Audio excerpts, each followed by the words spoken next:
Hi everyone, this is Ryan Knapp here, the manager of NSCAA Digital, and I'm joined today by Joe Cummings, the Executive Director and CEO of the NSCAA. Thanks for sitting down, Joe. You're very welcome, Ryan. We have a lot of huge developments happening at the NSCAA, and Joe, you're advertising for the Director of Coaching Education position at the NSCAA. What will the process be going forward?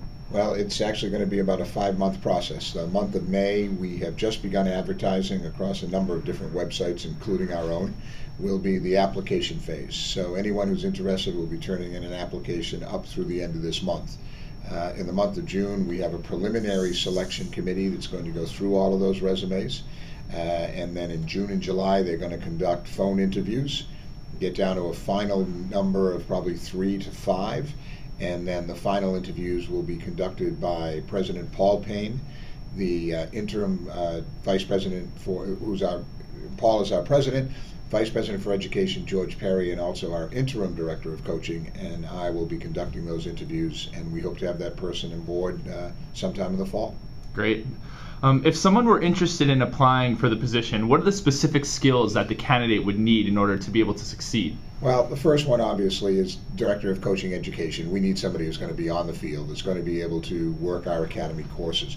The second and third ones are really very important because it's a change of direction for the NSCAA. We look at the education department as a business unit, as a standalone business unit that it has a profit responsibility.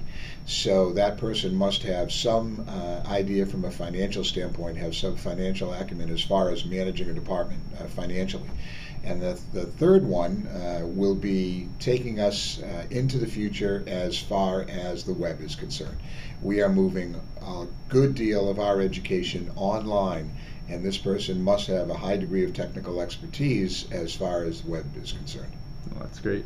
Are there any specific experiences that you're looking for in a candidate or that would help a candidate be able to have a better shot at getting the position?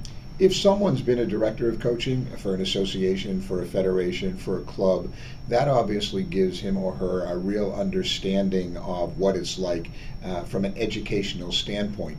That person would also have had some experiences along the lines of the two I just mentioned previously. So some club experiences or some association or federation experiences would certainly help. Can you describe the process after you go through and you find the candidates that you're looking for? Can you describe the process to select that final candidate that you want to take on the role? Sure. It's the timeline I mentioned in the first response, but it's going to be much more timely in that the interview process is going to take weeks. The number of candidates, I mean, we've been open just a week and we're already creeping up toward hundreds of applicants. So we expect a good number of candidates. The interview process is going to be the most lengthy one. There is first of all, a committee that's going to review all of the resumes. A small number of people that will take the resumes and decide if they belong into the big pool. The big pool will then be reviewed by a selection committee of 5, and that selection committee, put together by our president Paul Payne, actually covers a wide range of our academy, many of our academy coaches, but also members of the association. Those 5 will then conduct the phone interviews for the probably 12 to 15 is what we've determined, and then out of those phone interviews will come the 2 or 3 that Paul, George, and I will interview to make the final selection. Joe, can you tell us a little bit more about the NSCAA National Office, where the building is located, some history behind it, and just give us an overview about Kansas City, because a lot of people may not know that the NSCAA is located in Kansas City, Kansas. Yeah, it is, Ryan, one of the best kept secrets, even when we tell people that, we're the largest soccer coaches organization in the world is located in Kansas City, Kansas. I mean, the building is fantastic. We have 19 full-time employees.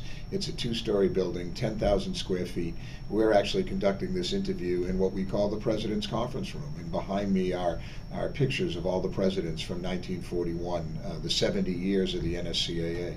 So the new Director of Coaching Education will be coming to Kansas City, more than likely be moving to a city they've not experienced before. Great place to live. I obviously came out here about a year and a half ago. I'm excited by all that it has to offer, and I think the new Director of Coaching Education will be as excited as I've been in my move. And is there anything else that you'd wish to add to talking to any of the candidates that are interested, or just about the process in general? It is without a doubt the most important appointment we will make.